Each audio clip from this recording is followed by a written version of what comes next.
Hello, everyone. I am so happy to join you today. So my name is Sarah Scraps on YouTube. I am showing you this layout, which I created over on my channel. It doesn't have a light up element, but I want to show you that camera in the photograph. Now I'm showing you a heritage picture, which is a picture of the man, my husband's grandfather, who owned that camera. And you can see all the information about the camera and creating that layout on my channel, but we're going to go ahead and create a layout with this heritage photo today. So what I did was I have two of these little Polaroid die cuts. One of them has the middle cut out of it. One of them is just flat, but they're both the same size and they're both pre-made, pre-cut elements from this collection. I'm using my favorite light today. This is the light, and I find these are the absolute best for doing a light up or interactive scrapbook page. You can get them in a pack of 5, and I will link them up in the description box below, of course. But they are definitely my favorite. They're my favorite lights for scrapbook pages. They're easy to assemble. They're easy to incorporate into a scrapbook page.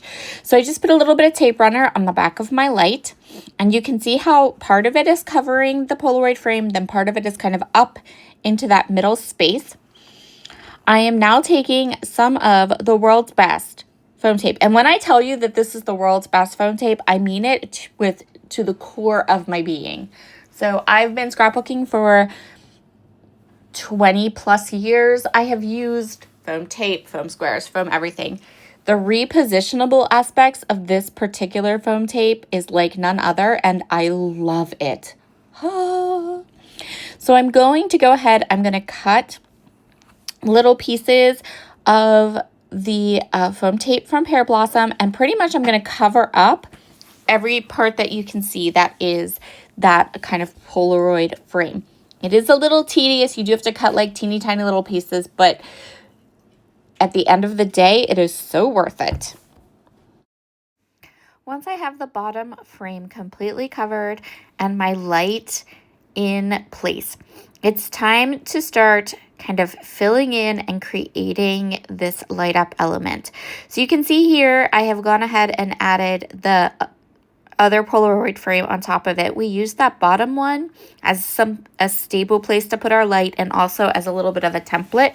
So we got the foam tape in the perfect position.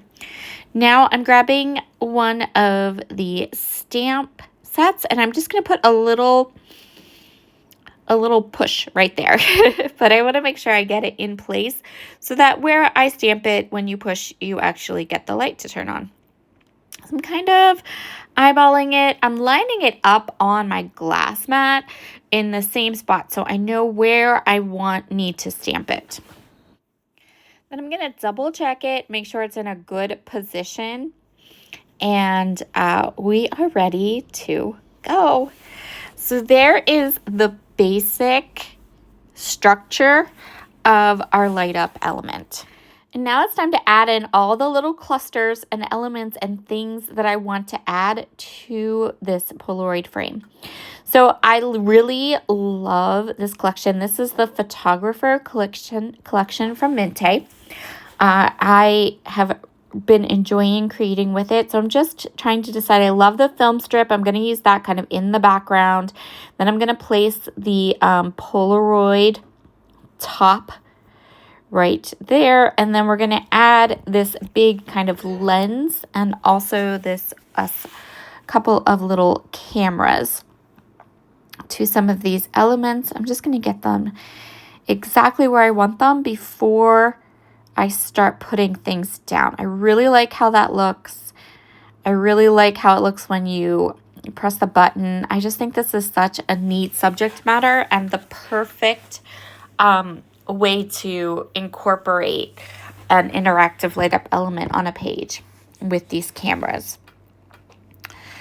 So I'm going to kind of audition a couple other pieces here, but honestly, this is what we go with. just these 3 pieces. And then I think I add one more lens to my cluster. Now it's time to go ahead and put these elements together. So I'm going to remove all of the release paper from the foam tape. And then I'm going to go ahead and add the film strip. And again, if I don't like the way this looks, if I put this down and it needs adjusted, repositionable foam tape to the rescue. It is repositionable for up to 45 minutes to an hour after you put it together. So if you let it kind of sit overnight, it's really it's stuck. It's stuck and it won't move like regular foam tape. But for that kind of 45 minutes to an hour after you put it in there, you can lift it up, put it down. I've done it. I've kissed that 45 minute to an hour time frame, and I haven't had any problems. So I'm basically just putting it all together now. I'm going to add the elements I've already chosen onto the front. And then our light is complete and ready to go. I think this turned out so gorgeous. I love this layout too. It turned out really, really fun. But this interactive element is like the star of the show. And I just think it looks so good on my scrapbook page. Okay, let's get started with the rest of our page. Sometimes I like to put together layouts that are easy. They just have gorgeous pattern paper, lots of pre-made embellishments, and I think that these types of layouts are absolutely perfect for light up elements. So I'm using a variety of products from a variety of designers, but the main ones are Minte's Photographer Collection and 49 and Market Cottage Core range. So some of these papers, the film strip paper is the Minte Photographer. The plaid paper is the 49 and Market Cottage Core. And I'm going to go ahead, double map my photo, and then we can kind of decide where we want it on the page and start to add the other elements. So most of the elements on my page today will be inked up using Vintage Photo Distress Oxide ink. My photo is an odd size, so my heritage photos, I digitize them, and then what I do is I let the aspect ratio of the photograph alone, and I just print the photograph with a white border. Sometimes those white borders are thicker than others. This photograph is not a standard size, so it's kind of like long and skinny. It is a photograph of my husband's grandfather, and this photograph was taken in 1917. And across the bottom of this photograph, across the original, it says the name of my husband's grandfather and the exact date that the photograph was taken. And so on the other side of this page in my scrapbook is the photo I showed at the beginning. That one is about my grandfather, or my husband's grandfather's camera that my husband still takes pictures with. It still works. I have this really nice photograph of my husband using his grandfather's camera. And so I told the story of that camera and some of the elements of my husband's grandfather's life. He did some really kind of interesting things. And so I wanted to go ahead and put some of that in there. So these 2 pages, the one I showed at the beginning, and then this one will be kind of facing each other in the scrapbook, which is really cool. Another like really awesome thing is that my husband's grandfather was an electrical engineer, and he lived in Queens, New York, and he actually designed all of the lighting for the Brooklyn Bridge.